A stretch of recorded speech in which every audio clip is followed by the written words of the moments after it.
పిత పుత్ర పవిత్రాత్మ నామమున ఆమేన్. ఈరోజు జూలై 22వ తారీఖు. యోహాను సువార్త 20వ అధ్యాయము 1వ వచనము నుండి 2వ వచనం వరకు మరియు 11వ వచనము నుండి 18వ వచనం వరకు. ఆదివారము తెల్లవారక ముందే మగ్దల మరియమ్మ సమాధి యొద్దకు వెళ్ళి ఆ సమాధి మీద రాయి తీసివేయబడి ఉండుటను చూచెను. అంతటా ఆమె సీమోను పేతురు వద్దకు, యేసు ప్రేమించిన మరి ఒక శిష్యుని యొద్దకు పరిగెత్తుకొని పోయి వారు ప్రభువును సమాధి నుండి ఎత్తుకొని పోయిరి. ఆయనను ఎక్కడ ఉంచిరో మేము ఎరుగము అని చెప్పెను. కాని మరియమ్మ సమాధి యొద్ద నిలుచుండి ఏడ్చుచుండెను.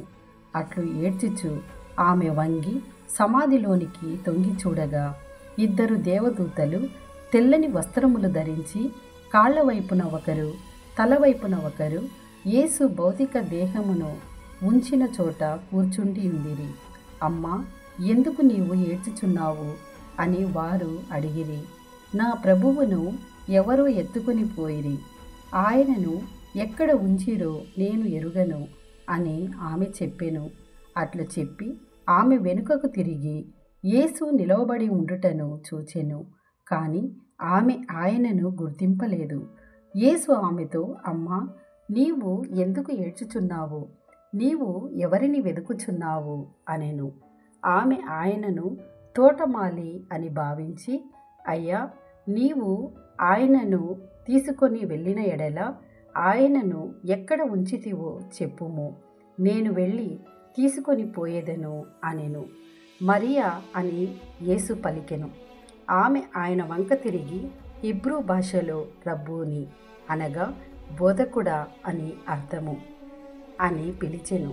యేసు ఆమెతో, నన్ను ముట్టుకొనవద్దు, నేను ఇంకను తండ్రి యొద్దకు ఆరోహణమై పోలేదు.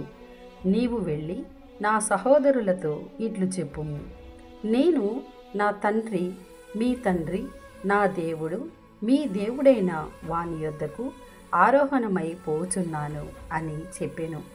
మగ్దల మరియమ్మ వెళ్ళి శిష్యులతో, నేను ప్రభువును చూచితిని అని వారికి ప్రభు సందేశమును అందజేసెను. ఇది ప్రభుని వాక్కు. సర్వేశ్వరునికి వందనములు. పిత పుత్ర పవిత్రాత్మ నామమున ఆమేన్.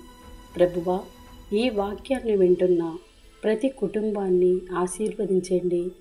ఈ వాక్య పఠనము ప్రతి ఇంట సుగంధ పరిమళాలు వెదజల్ల చేయండి. మీ వాక్య పరిచర్య చేయుచున్న ప్రతి ఒక్కరిని దర్శించండి, ఆశీర్వదించండి, ముందుకు నడిపించండి.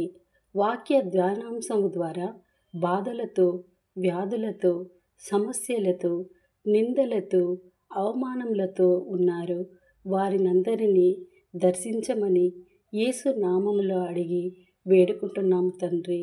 ఆమేన్.